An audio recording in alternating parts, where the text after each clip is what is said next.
The DJI Neo 2 has one problem that everyone agrees on: battery life. And the moment you say that out loud, the internet immediately splits into two camps.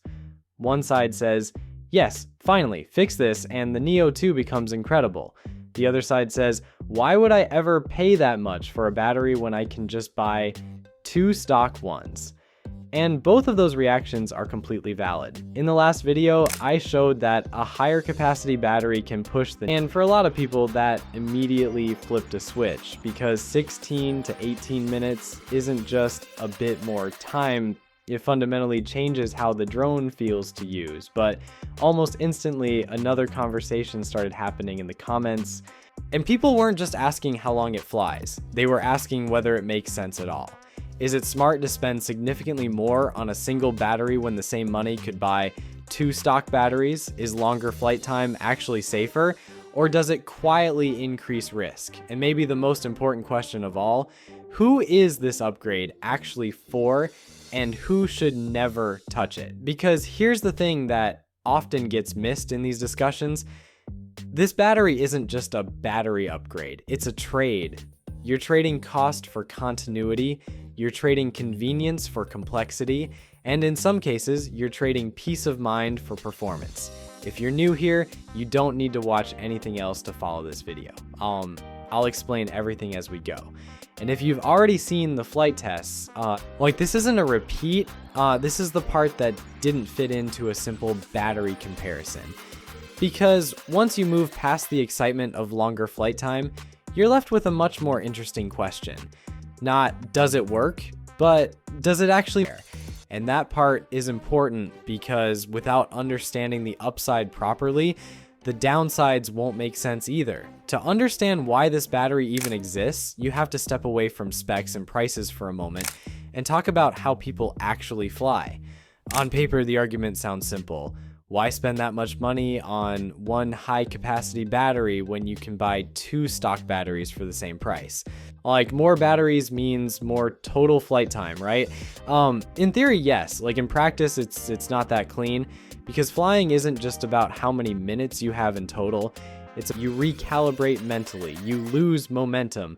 And for a lot of pilots, especially people who fly the Neo 2 for relaxed exploration, smooth motion, or FPV style flow, that break matters more than people realize. Thus, this is why longer single flight endurance has always been desirable, even on much larger drones. It's not about staying in the air forever, it's about continuity. When you know you only have 10 or 11 minutes, you fly differently, you rush decisions, you shorten paths, you think about landing almost as soon as you take off. And none of that is because the Neo 2 isn't capable. It's because the clock is always in your peripheral vision. When you push that window to 16, 17, or even 18 minutes, the mindset shifts. You take wider arcs, you wait for moments instead of chasing them.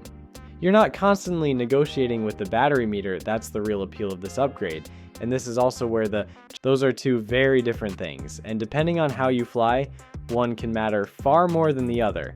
That doesn't mean the argument is wrong. It just means it's incomplete. Now let's talk about cost, because that's the other big sticking point. Yes, this battery is expensive. There's no getting around that. And if your goal is simply to maximize minutes per dollar, stock batteries win that comparison almost every time. If you're perfectly happy landing often, swapping batteries, and keeping flights short and safe, this upgrade probably doesn't make sense for you. But cost alone doesn't determine value. For some pilots, fewer landings are worth paying for. For others, they're not. And neither group is wrong, they're just optimizing for different things. There's also the question of logistics. Fewer batteries means less charging management. So at this point, the picture should be clear. This battery isn't a universal upgrade, it's a situational one. And that's exactly why the conversation gets heated. Because people are arguing from different flying styles, different risk tolerances, and different definitions of what worth it actually means. But before anyone just brushed off or downplayed when flight time numbers look impressive. Because everything that makes this battery appealing also introduces new considerations around safety, reliability, firmware behavior, and what happens when things don't go as planned. Now let's talk about the part of this upgrade that makes people uncomfortable, and honestly, for good reason. Longer flight time sounds like an obvious win, but on a drone as small and lightweight as the Neo 2, endurance doesn't just add capability, it changes the risk profile. The first thing people bring up is safety, and that's not overreacting. A heavier battery means more mass, and more mass means more energy in the event of a crash. Even a small increase in weight can change how forgiving the drone is when something goes wrong. That doesn't mean the Neo 2 suddenly becomes dangerous, Mike continues. It means the margins get tighter. Then there's DJI care and warranty concerns. This one to take. Firmware is another unknown. Right now, the drone accepts the battery without complaint. It updates normally, it flies normally, but firmware changes over time. DJI can change how batteries are authenticated, how power delivery is monitored, or how safety thresholds are enforced. There's no sign that will happen, but there's also no guarantee that it won't. And this is where the conversation needs to shift slightly, because the biggest risk with this battery isn't actually hardware failure, it's behavioral. When you know you have more time in the air, you push farther, you stay out longer, you take routes you might not have taken before. That doesn't make you reckless, it's why it makes you human. Longer endurance creates confidence, and confidence can quietly turn into complacency if you're not careful. This is why longer flight time doesn't automatically make flying safer. Like, it just moves the risk. Instead of managing short flights frequently, you're managing longer flights less often. The decisions are different. The consequences can be different too. And that brings us back to the core question of this entire video. This battery is not a mistake. And it's not a must-have upgrade either. If you're someone who understands exactly why you want longer continuous flights, and you're comfortable accepting higher cost, added weight, and some uncertainty, and this upgrade can genuinely transform how the Neo 2 feels to fly. It turns it into the version many people hoped it would be from day one.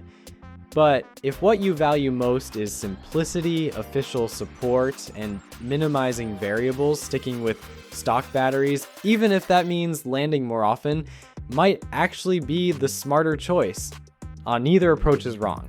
What matters is being honest about why you're choosing one over the other, and that's really the takeaway here. This isn't about chasing the biggest number or proving a point in the comments. It's about aligning the drone with how you fly, not forcing yourself to fly around an upgrade.